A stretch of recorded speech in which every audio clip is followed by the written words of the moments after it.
I gotta go run to the bathroom. Can you? Here's the thing. You want to get I that? don't usually ask. So Oh, you're just. Oh, okay. I can. It'd be good to have both of us. Well, Yeah. we drink in my drink. That's. I was gonna start with a little joke on Here, take this. This time. Or you just put that in the fridge, the little. I could even use a little bit more. Put this in the fridge. Yeah, the oil. No, I think is it. I think it's on.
shirt. Dang it.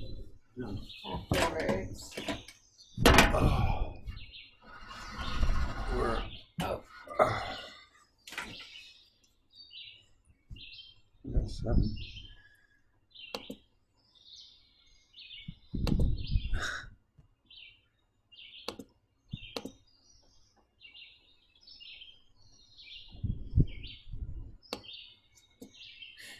That deer is here.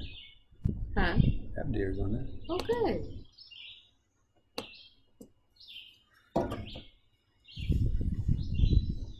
What's this?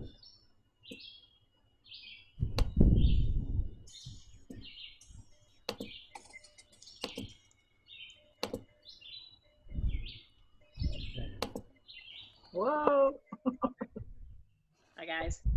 Hi. Hello. How are you? Good.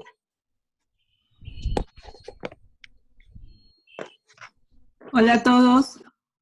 Hey, Luz, ¿cómo estás? Bien, qué gusto verte. Yeah, ¿cómo has estado? Muy bien, gracias a Dios. ¿Y ustedes cómo están? Yeah, estamos bien. Qué bueno que viniste. Ah, y Gracias por la invitación. sí, sí, de nada. We have a visitor from Colombia. Her name's Luz Castellanos. She'll be joining us. So she speaks some English as well. So Cool. Cool. We're international. yeah, how does that all work? It's crazy. Gracie says hi.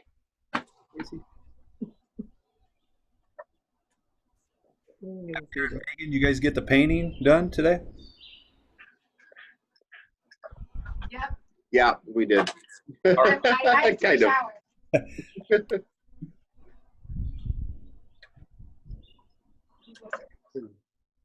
Hi, Ellen. How are you doing?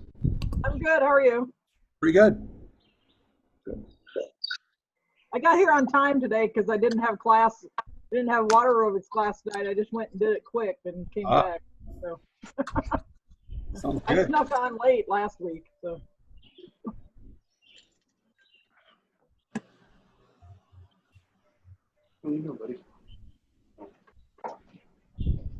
Hey, Charlie's here. Hey, can you hear me?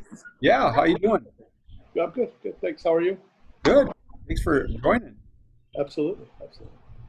I know Charlie. Hi. How are you? Got Charlie like sports equipment stuff or? Yes, he's bought a lot of stuff from me. Yeah. Yes. Hey Charlie. Hi. Hey. How are you? I'm good. Good to see you. Good to see you. Thanks for joining. Yeah. Absolutely. Hey, Paula. Hi, how are you? Good. How you doing? I'm very well. You have a good day? Yeah, it's going okay. Good, good. I saw your post. Is it some special day in Canada today? Yeah, it's Canada Day. Is that called Boxer Day or something? No, that Boxing Day is the day after Christmas. Oh, okay. So this would be like the U.S. 4th of July, Oh, or Independence Day. huh. Yeah. So we are very international today. Yeah. And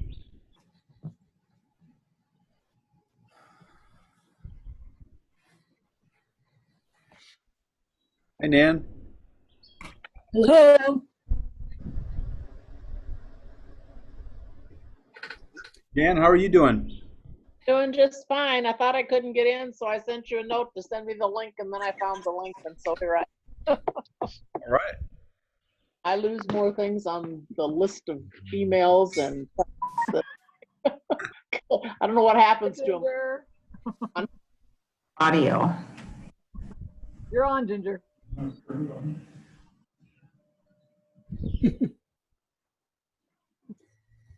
Y Luz, si no entiendes mucho, está bien, tal vez después podemos hablar sobre la conversación, tal vez.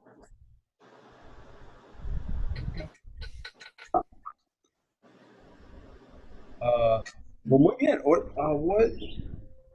We I guess we can get started. We were going to try something different tonight. We got Alice and I are here, and we're also doing it with some alcoholic beverages. So we'll see how that goes. No. That might be a little bit. See how that goes. I'm thinking, but okay. I've had mine. Okay. Well, maybe next time we'll try it, and we all have alcoholic beverages, and then Get some from my pot.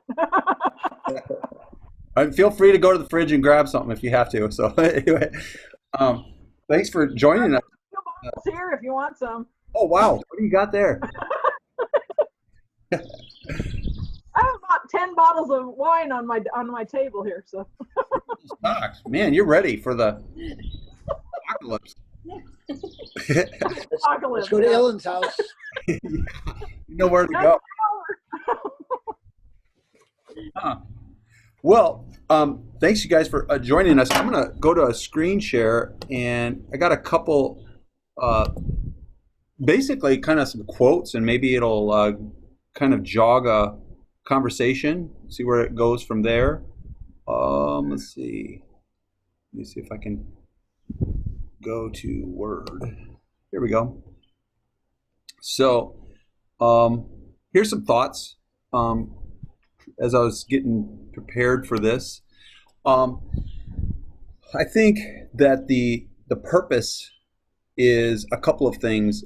It's to raise awareness.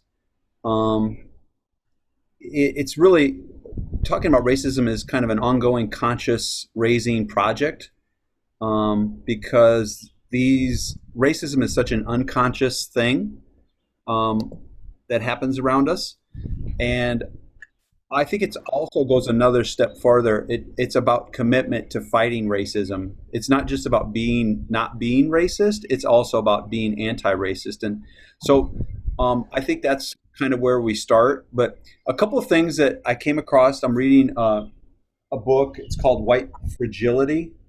And I had a couple of quotes from there. Abdir and Megan shared some redlining in Sioux City. Want to look at that and just see where we go from there. So we'll get started. The first thing is, in her book, she says it's really important about how we define racism. I never thought about this before, but she says a lot of people will define racism as an intentional action by an evil individual. Now, her definition is like something like this. Racism is a systematic phenomenon that unconsciously enculturates bias into us. And so you can see there's a pretty big difference there. One, it would take almost like a Hitler to be someone who's racist, and the other one is saying, hey, we all have some racism inside of us. And so I just thought, what do you guys think about that? How would you define racism? Or what do you think about those definitions of racism? Whether it's a bad individual who does actions, or it's just something that actually runs through our veins and we have to become more and more aware of it. Any thoughts on that?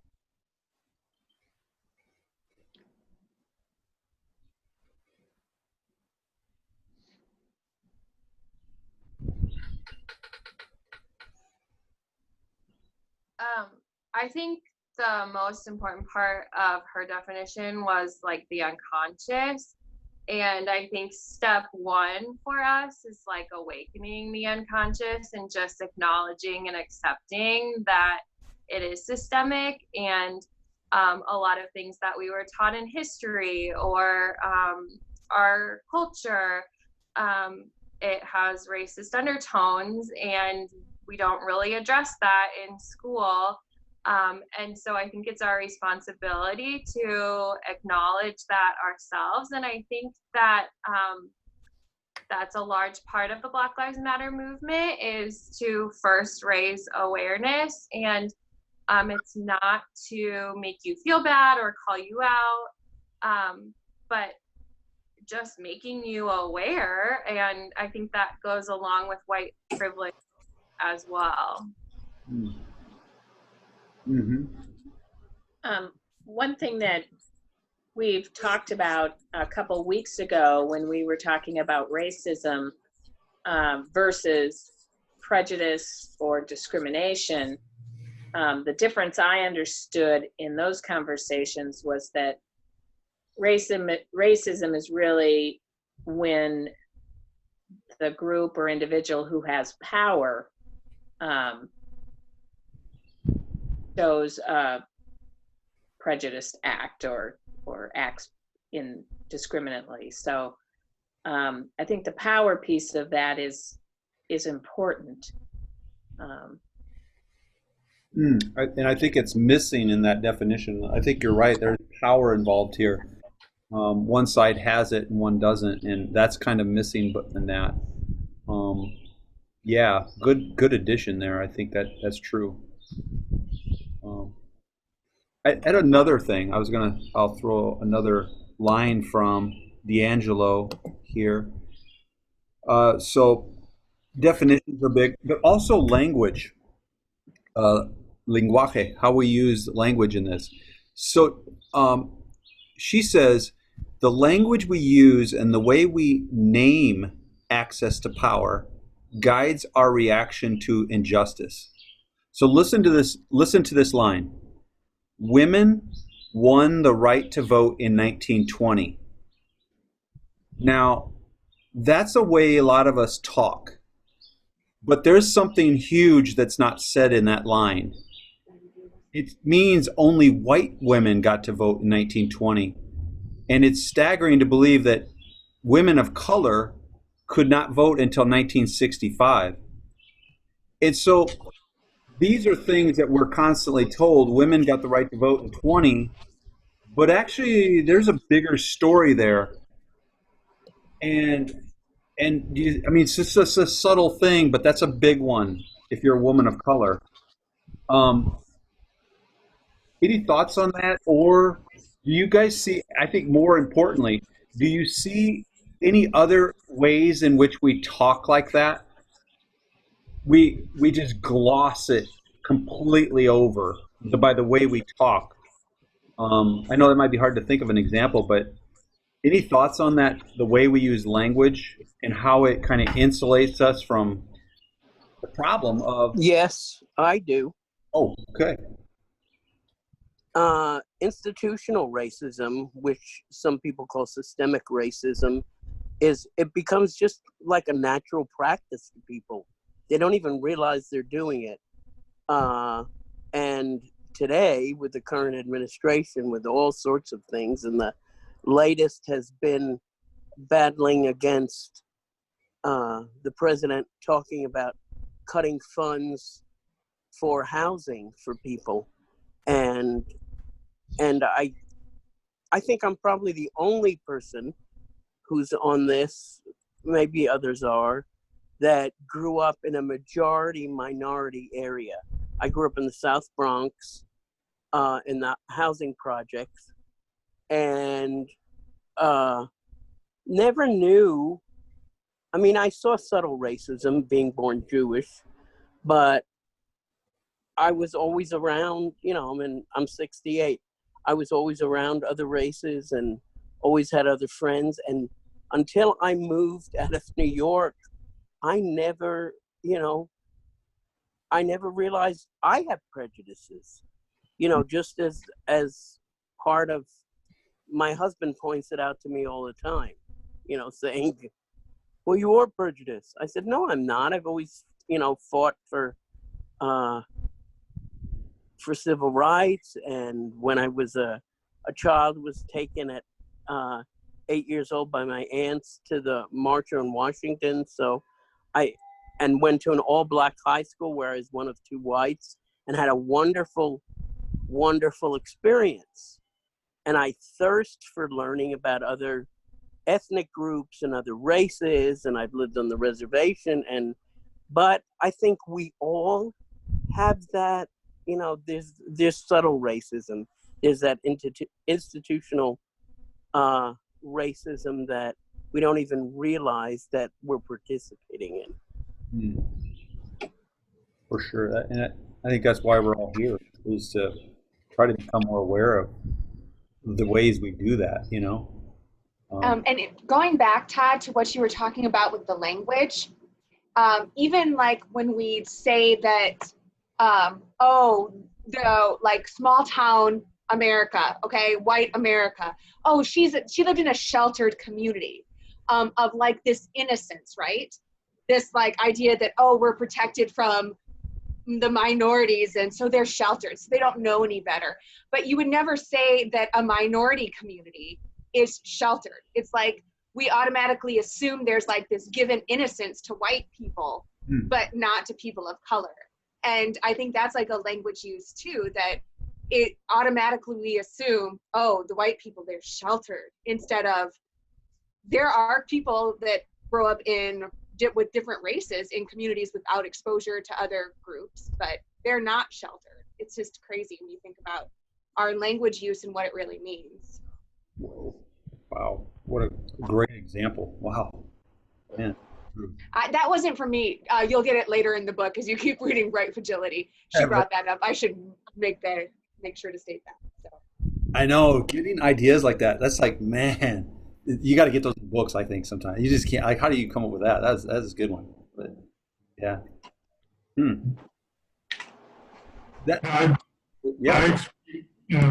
I experienced something like that in that growing up in a small town in central Nebraska.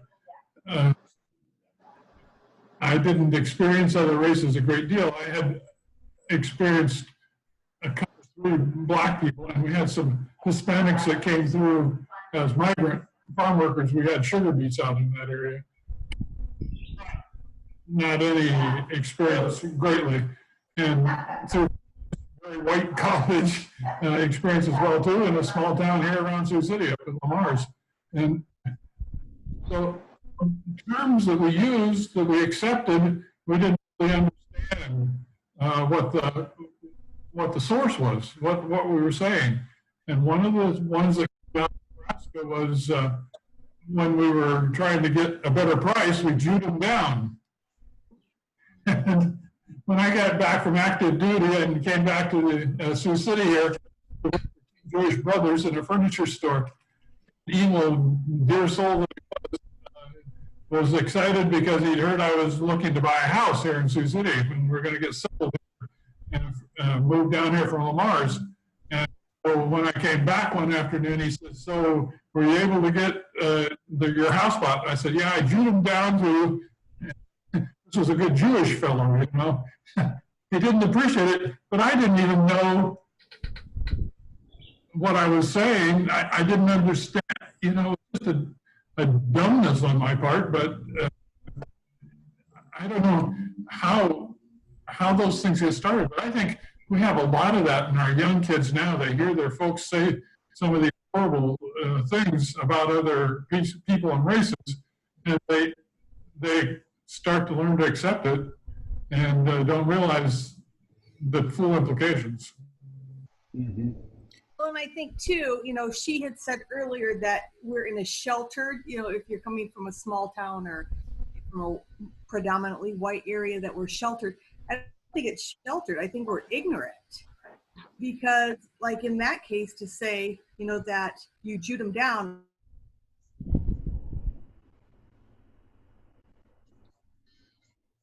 Oh, I think we lost her. I'm sorry. Okay. Am I back? Yeah, you're back. Okay. So I don't think it's so much sheltered. I think it's more so ignorance. No. And I think it's also from where we are, you know, like I think of when I was in Arkansas and working out with, you know, the swimmers just always work out with the football players, and just talking to somebody, and another gal from the north had said something like, you know, something about spooks. And it was like everybody just like dropped their weights. And we were just looking at each other because in the north, and if you talk to, you know, students here, like I brought this up in a group at West High, they're like, well, what's a spook? I mean, even the black students here at West didn't know what that was, but in the South, that's like, you do not ever say that.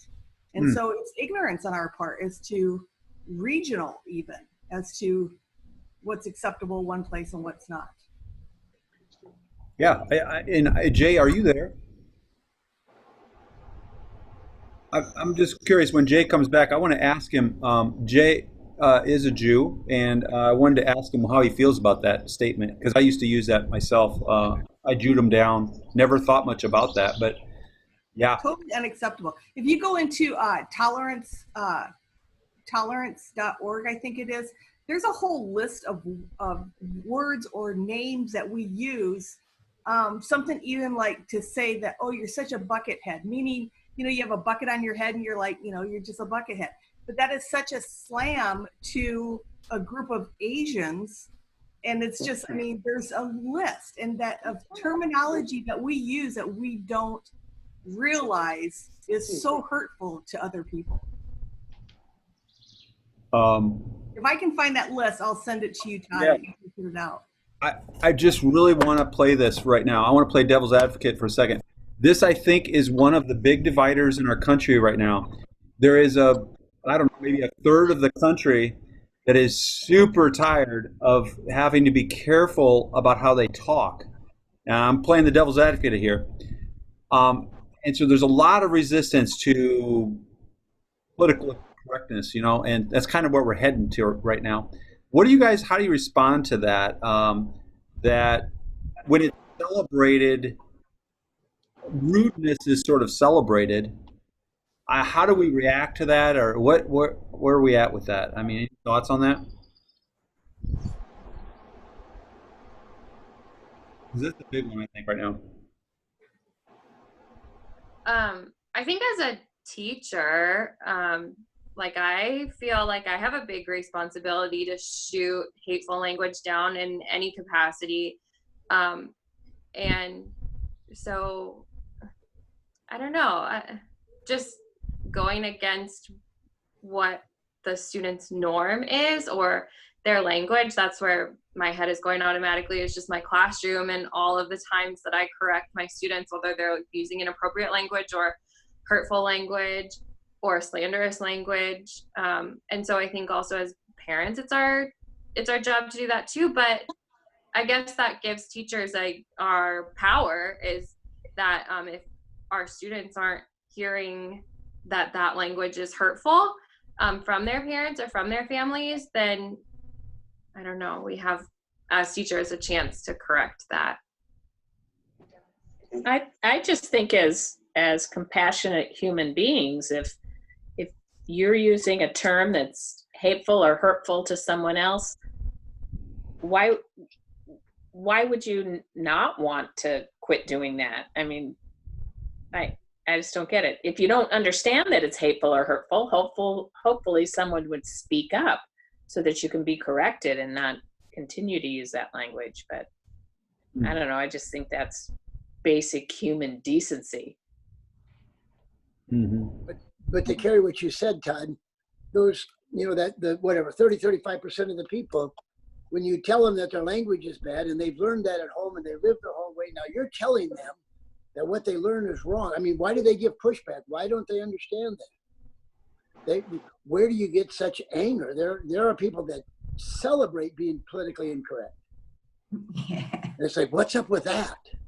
But I mean, do you think though that comes up with some of the ideas back to the whole idea of white supremacy though?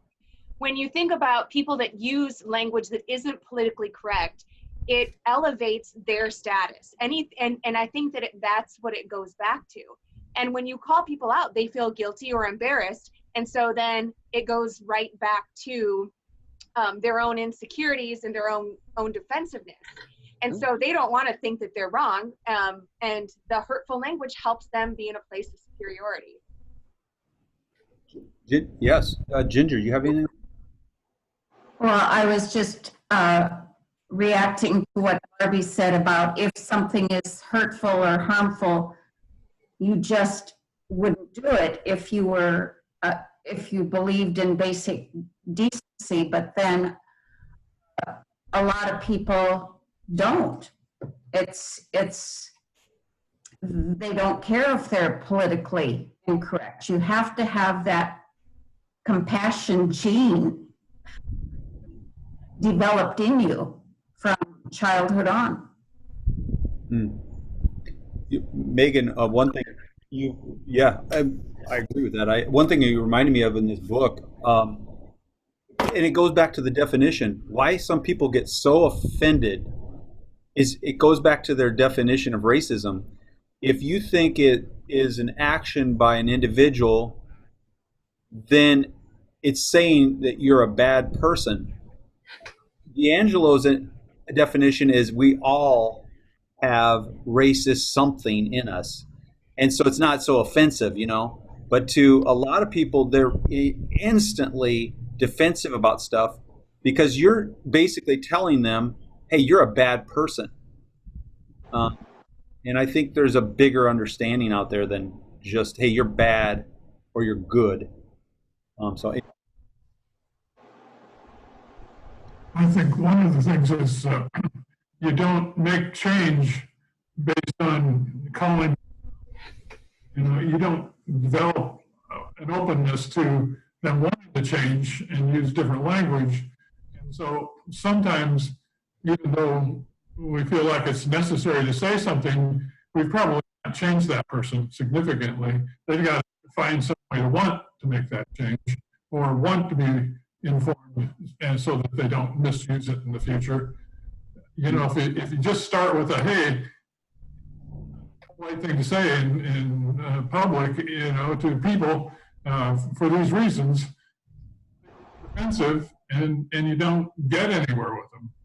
Mm-hmm. They may decide to use it more because they know it's offensive, So you have to weigh that out.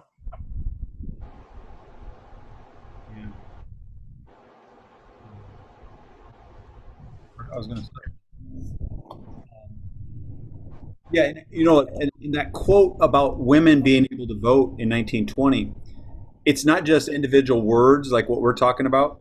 It's actually the whole narrative of our history. When we tell history like all men are created equal, well, first of all, even the way that's worded, all men, but you know what I mean? Like our history is just loaded with this stuff of white male superiority a lot of times, and we don't even check that, and we don't even talk about it much in school. That's just what we just say. Women were able to vote in 1920. Well, there's a lot of asterisks on that, but what's offensive to someone may not be offensive to another. For example, I was talking with a friend about all of the statues being pulled down, and saying that I'm not sure that I truly understood some of the actions that are being taken against, I think there was, it was Ulysses S. Grant, I think is the example that I was quoting. And I kind of read a little narrative about him, and I said, I'm not sure I understand why there's such a violent feeling about his statue and why it needs to be taken down. And this person said, well, you're not really in a position to be able to judge as to what's offensive to somebody else. And that kind of took me back, and I thought, that's true. I'm not the one pulling it down. Clearly it was offensive to someone for some reason, and I just thought that was something to really think about, because what's offensive to one person is not necessarily communicated the same way. Mm-hmm. So another element that Megan and Abdir shared this week. So we talked a little bit about language and how that can affect us a little bit, and now like actual physical geography. They shared they found a map of the districts of Sioux City, And I looked at it this morning, and at first, the first time I looked at it, I didn't catch it, but there's a lot of stuff in this. And then talk about language. So let's check out this map of Sioux City. And 35 or 39 or something. Quick here. 1930. 29 to 30. Yeah, it's like 1932 or 3 or somewhere in there. This was. Now, just as a general thing, the red districts are bad. It almost says. Let's see if I can get what it says. Okay, here, the green districts, like right here, are the best. Listen to the language here. The blue ones are still desirable. The yellow ones are definitely declining, and the red ones are hazardous. Oh, interesting. This is 1940. So population is probably bigger than it is now. 90% hazardous. 8% for only 1% African American. Let's take a look. Now, this is I think this is the green part. Is that blue? Yep, that's blue. This is the blue. That's that Jackson Street area. And that was the best area. Pretty good area. That looks like Country Club. Yeah, this was pretty good. That's where our house was. Yep. The resale values, there wasn't much depreciation. Kind of the center part of town, but things did branch out. But it's interesting that the reds were in the areas now that are probably wealthier, I guess. Go ahead. Said that the problem with some of those, like the D area you were just on, they said that the land wasn't, it would take a lot of work to fix the land to be inhabited. That was one of the issues with that part. Because it was really rough terrain at the time. Like there wasn't a lot there. Just physically, gullies. Yeah. Yeah. If it's okay, I grew up here, so of course I went to this one. This is where I grew up in this district, and I was looking over here, and it said something that caught my eye. Where is it? Depreciation. Right at the beginning, it talked about loans. Yeah, loans. And here's depreciation, 60% in that area. And it says somewhere about blacks, I believe. They're here. There are also some Negroes encroaching in this part of Section 3. In the north and east, loans can be made not exceeding 50% on proper appraisals except in the colored districts. So there were colored districts, which are marked off and indicated by X, and immediately adjacent to West 7th Street. Depreciation is high in these areas.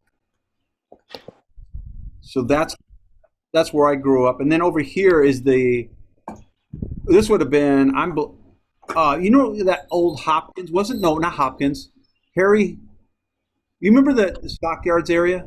Yep. There was a school, and that was like some of the Hobson, yeah. They just tore that down. Mm-hmm. But this area talks about blacks. Yeah, many Negroes and foreigners. Yeah. The River Bottom section comprises many many Negroes and other foreigners. And all of it is no loans could be considered. No loans at all. Wow. I mean, wow. It's just kind of fascinating to see that this was all just put down on paper. And, I'm not reading this very closely right now, but you can kind of get the idea that when you can't get a loan, how do you get out of that place, I don't know. Any thoughts on that, Matt?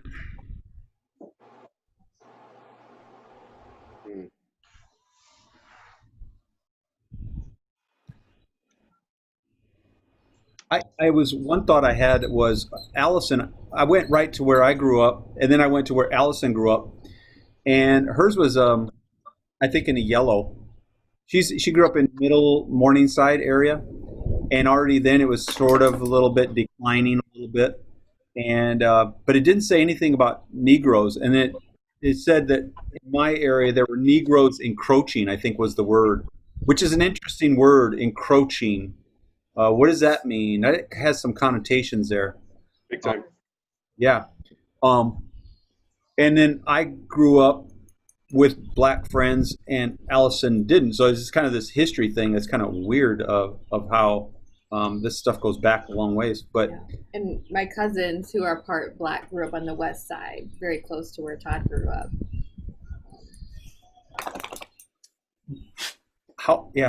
how interesting these forces have, even today, if you look at West High and East, that's the classic one. I bet North has changed a lot, but like I don't know. It's just funny how even our physical space has been shaped by racism.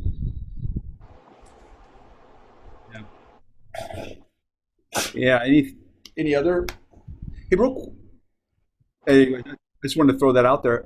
Luce had a question she put out there. She said, "Why is it that when Americans talk about racism, it's usually white black?" What would you guys say to that?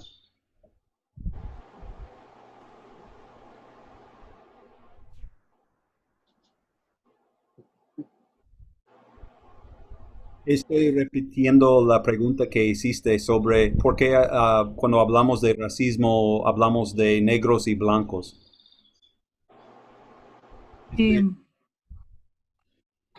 No, sí, es que me salta una duda.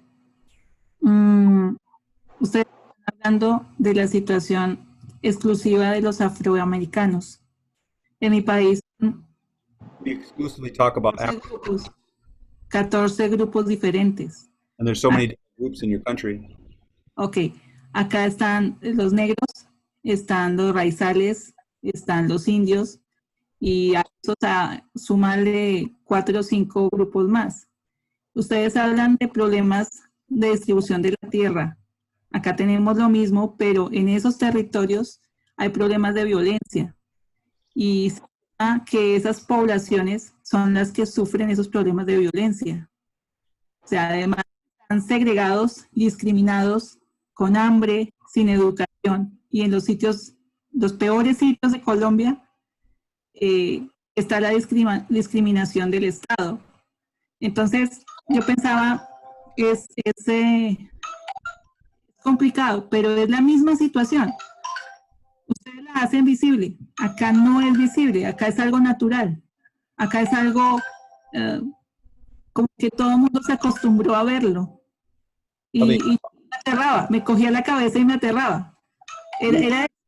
¿Puedo esperar un poquito? One time I got called to the office at North High, and this family was irate, and they talked about 15 minutes in Spanish, just being very mad. And then I had to turn to the principal and say what they were saying, and I said, "Yeah, he's really mad." Because I couldn't remember all of the stuff.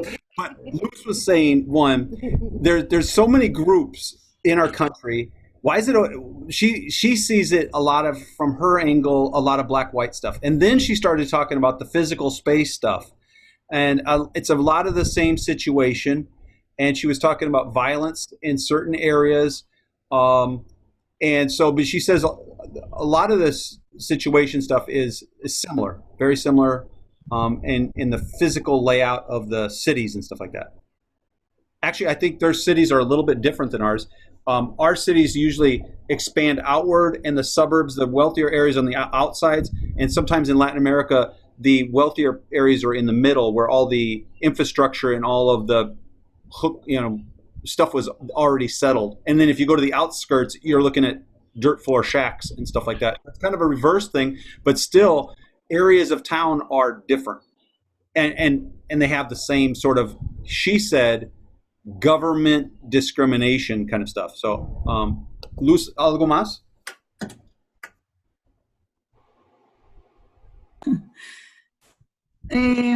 Por ejemplo, un ejemplo claro. En la zona norte de Colombia está La Guajira. Esa zona tiene un asentamiento minero, ¿sí? Se extrae carbón. In the mountains, there is a tribe, and a lot of them are miners.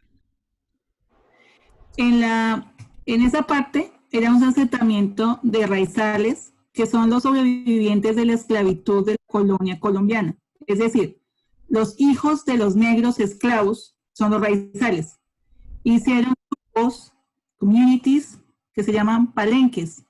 Esos palenques fueron atacados, segregados, les quitaron el agua, secaron los ríos que estaban alrededor de esos palenques para que la gente se fuera y llegaran las industrias, inclusive industrias americanas, y sacaran el carbón. Okay, wow. En ese momento, eso es territorio desértico, carbonífero, sacan el carbón y la gente de esas comunidades está desapareciendo por hambre y por enfermedades. Es solamente un ejemplo de solamente un grupo. Wow. Porque en Chocó, en toda la costa pacífica y en la costa norte, eso es normal. Wow.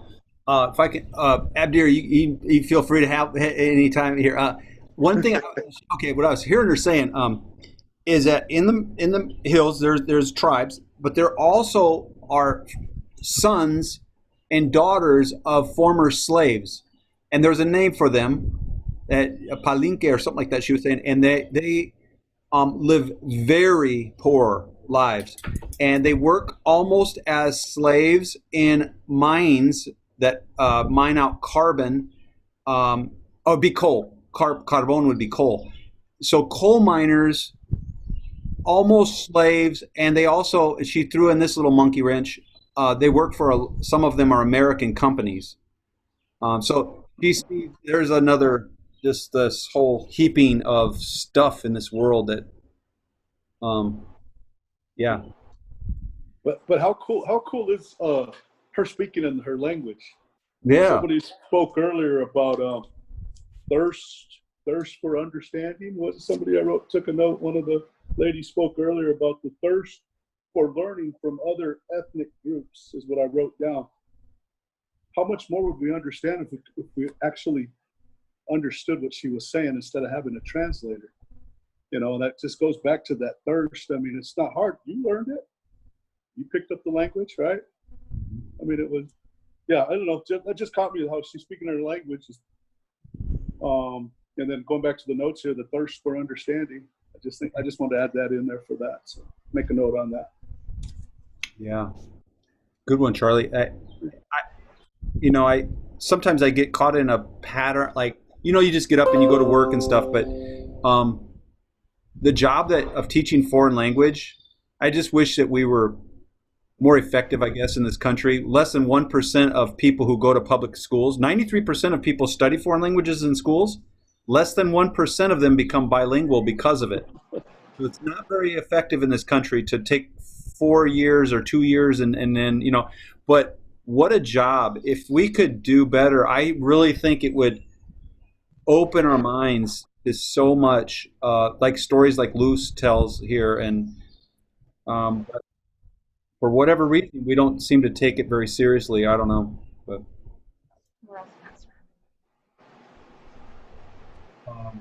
gracias, Luz. Good. I guess I wonder, is the reason we always is white and black is just because black is the largest minority? So we stop at the first one. I think most of it has to do with the fact that the black-white racism goes back to the beginning of this country, with this between slavery and how explosive and violent it's always been. That it's always been the kind of like the big grunting thing in this country. It's not that racism against Hispanics or Asians or the Jewish communities don't exist. Right, we've all had our issues with it. It's just that I think the actual history between the blacks and whites in this country has always, from the beginning, been so explosive and so violent. and so, I guess, visual. You know, it's always been like a big thing that that's, I think that's part of the issue as to why it's been like the focus. And it isn't like, I don't know if that's the right word or not, but it's just, it's been so long. It's been such a hard history. It's been such a long history. And it's been such a violent one that it still holds, unfortunately, it still holds true today. Like, it's still such a violent, explosive history that until you get that cleared up, like nothing, it's not like the other ones get, I don't know if overshadowed is the right thing, but the history between the whites and the Hispanics just isn't the same as the white and blacks, if that makes sense. D'Angelo even goes as far to say that whiteness and blackness weren't really issues until European colonization, where we were able to use whiteness to promote and justify slavery. And so that like set up the whole white supremacy concept, that their differentness, that the blackness was the issue, and that's why they could justify slavery. And that's why that becomes the heart of the issue with racism. That's like the beginning part of it. She says, D'Angelo, that is. Mm-hmm. Well, and as Abdir said, you know, it's until we can get over this, until we can learn how to deal with this, we're never going to move forward. And I thought it was interesting. Last summer, I spent about a month in Bonaire. And when you go to Bonaire, Bonaire was an island occupied by blacks. It then was overtaken by the Netherlands, who came in and enslaved 100% of that population so that they could mine salt. And to this day, they still mine salt. And in a sense, like when you would talk to, you know, the native people there, they still feel in a sense that they're enslaved because it's so hard for them to get an education and move forward. But yet they still have their slave huts. It's like, as you go around the island, there are different sets of colors of slave huts that the slaves would live in. And they would, you know, like you may have a hut, but you might share it with 3 other families. And the huts were only probably 6 foot by 12 foot. And they would be on shifts as to, you know, one group would be out working, you know, in the salt mines, and some would be sleeping, others would be doing other jobs. But they never tear down these slave huts because they said, we have to learn from our history. If we were to tear these down, we're going to allow this to happen again. And, you know, they have gained, for the most part, they have gained their island back. They feel that they have, you know, they have gained it back, even though it's run by the Netherlands. But their question was, I mean, we sat down and had these great conversations because they didn't understand why the United States was just filled with so much hate. And they're like, why can you guys not get along? And it was just so interesting to listen to their perspective of our country, you know, as compared to their country, because they were enslaved for much longer, and they feel that they have moved forward and they've learned from it. And we don't here. Yeah, one thing you said, Abdir, that reminded me of something Luce wrote. Luce wrote some stuff and shared it with me, and then I was looking at it real quick before this, and she said one of the differences between racism in the United States and racism in Colombia is it's much more reported here. It's much more out in the open. And you kind of said that, Abdir, how it's just so out there. But I was at one time in Guatemala, and we were asked by a reporter to go up in the highlands where these workers for Folgers Coffee were going on strike. And it was a tense deal. I mean, the army was involved in this. And the reporter said, she said this, and this is a long story, but she said, don't worry, you're safe. They're surveillancing the place with Cessna airplanes. And if they see a white person down there, they definitely won't do anything because they don't want, Folgers doesn't want dead white people turning up on their plantations. But I said to her, but it's okay if Guatemalans, and they don't even speak Spanish. I was on a finca where we needed translators, and my Spanish was shaky to understand. So these people die for our coffee, and we don't even know. We don't know anything about them. We can't even hear their story because we don't speak Quechua, or whatever they. And so I came back, and you know what I did? I stopped drinking coffee. I boycotted coffee, and you know what happened to the United States? Not a single thing. But I had my little personal boycott, and boy, it tortured me. I love coffee, and I say that, but I tell you what, it was disturbing just to see how the world functions. And you talk about white privilege, it's international too. But anyway, it just what you were saying just really hit home there. I think that perspectives are so interesting. And I wonder if Luz is seeing on social media and on TV, the Black Lives Matter movement is so public and it's so in your face and it's so radical. And especially right now, I mean, I don't think that there's a single household that is not talking about this issue in America. And so certainly right now it seems to be the forefront. But I also think that perspective is really important. As Abdir was talking and he was saying, you know, this relates to history. And I was saying to my mom, yeah, that's exactly what I was thinking too. Maybe this is at the forefront because of the historical impacts. And then my mom kind of pointed out that wasn't the beginning of our racial history. And I'm talking to Charlie. I mean, Charlie, you would have a whole nother argument and perspective. And like, do you have any, I mean, you probably experience racism in a whole different way. And yeah, not to say that this is the only racism that's happening in the United States, but right now it's so public and all over the media that perhaps that's shaping others' perspectives where, yeah, looking through one lens could be dangerous. Mm-hmm. Wow. I think, you know, I've never really thought much about it, but we need more people telling stories of how coal mines are treating their workers in Colombia. You know, how does our coal get to us, or whatever it is? You know, our bananas.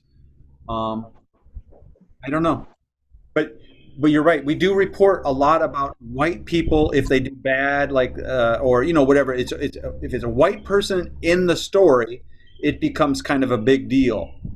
But oh yeah, and think about how I think it was just last year when you think about the Mexican drug cartels, right? And how violent the history that is, and nobody talks about the number of Mexican Americans that are killed in that war and everything. But the moment the Mormons that lived in northern Mexico were attacked, when the one white American was killed, how worldwide that story became, and all of a sudden they had to evacuate that whole township. Like, nope, bring them back to the Americans. Well, why aren't we doing that? Why is that the story? Like, just because it was, well, and that's what it was.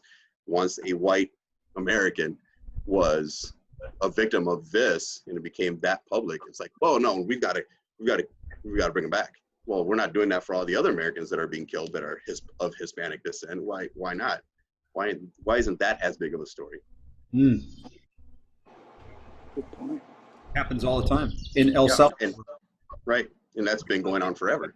3 American nuns were killed, and I tell you what, there were 75,000 El Salvador Iranians killed during that, and when 3 nuns died, all hell broke loose in the United States. We got to stop funding that war. And of course, Oliver North thought differently, but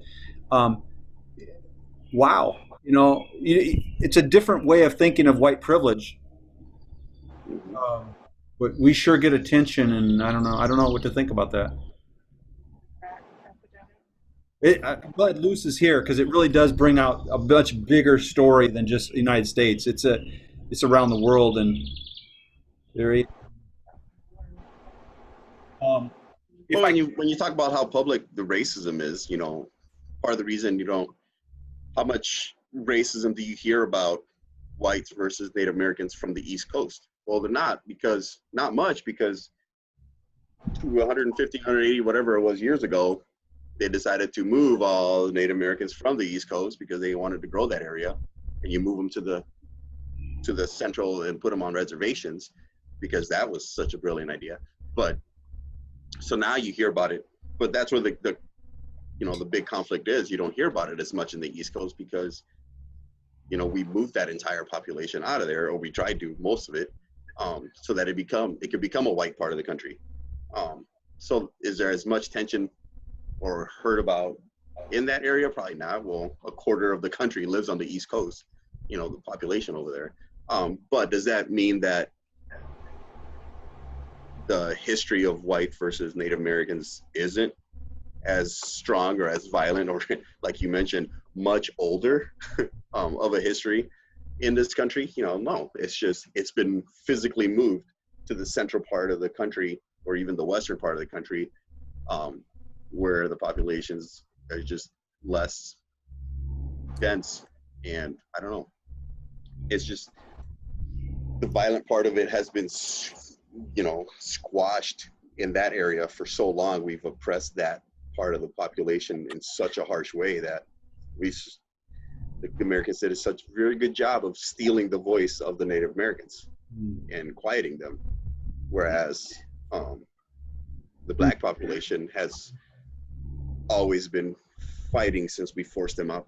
We forced the Native Americans from their land, and then we forced the black population to move to this land to work this land. You know, they were brought here kicking and screaming, and it's been kicking and screaming ever since. You know, they've been telling everybody in the world this isn't right. But I don't know, the way the Americans were able to severely quiet and forcefully push the Native Americans into these corners, very much not right. I don't know what to say to that. I don't know. Mm-hmm. I think the issue is that justice does not bring about understanding. Justice may protect some people from being killed or deprived of their property, or things that are the right thing to do in treating one another, but it doesn't do that step of getting those people to understand each other and participate together. You know, reparation in South Africa was our first big attempt at trying to set both parties down and learn from each other as a result of the terrible things that had been done to those families by the other family, and to get some understanding. And justice in America doesn't do that. You know, it stops the riot. It decides that we slowly, but decides that we're going to tear the statues down because they are racist. But it doesn't change the attitudes of people. It doesn't move us to being better individuals. And that isn't their job. Their job is to protect us from a security standpoint, you know, and enforce our laws. But what we've got to do is find a way that we can become real people to each other. And of course, then I get on my horse and say, we got to find projects that we do together. We got to work on things together. When we're working on something that has a common cause, suddenly we're all human beings working for that, and we forget about which ones of us are black or brown or white or whatever. And it isn't going to happen overnight, but we have got to do more than just look to our justice system for the solutions to racism. Yeah. Wow. Yeah. There was a whole bunch of stuff I wanted to get to, but our Allison's mom is watching William for the whole night, and so I think we'll probably shut this down so we can go out and get some good food and maybe have some more wine or something. I don't know. But wow, there's just so many things here, and it this this there was a couple of things I wanted to share, and maybe we can bring back next time. But I wanted to. One thing that D'Angelo said is that race affects every aspect of life. And I was like, oh, come on, man. And then I started to think about it. And I came up with some examples of how me being white affected my life as opposed to someone else from a different color. And that blew my mind. And also, maybe next time we can, Luz can share some more. And also, we talked about at church this past week, the colors of Jesus. And he comes in every color, from redheaded to black. He just spans the whole globe, and how he's been kind of looked at as white for so long. And then somebody did a reconstruction of him, of what a Galilean at that time might have looked like. And so they did they found a skull from Galilee and reconstructed it. And we'll maybe show that and talk a little bit about that, because it really does get to. It's to shape not just our physical cities, our language, our history. It's affected even our spirituality. And how does that affect us? And how do we become more aware so that, like Jim said, we can work together towards something better? And but I think we're going to go do some wine. So thank you guys for all being here and sharing. And really appreciate it. Everybody's input. Thank you. Thank you. Have a good night. Thanks, everybody. Thanks, Todd. You bet. Thanks. Thanks for hosting this. Thanks, Todd. Thanks, everybody. Muchas gracias. Gracias a ti.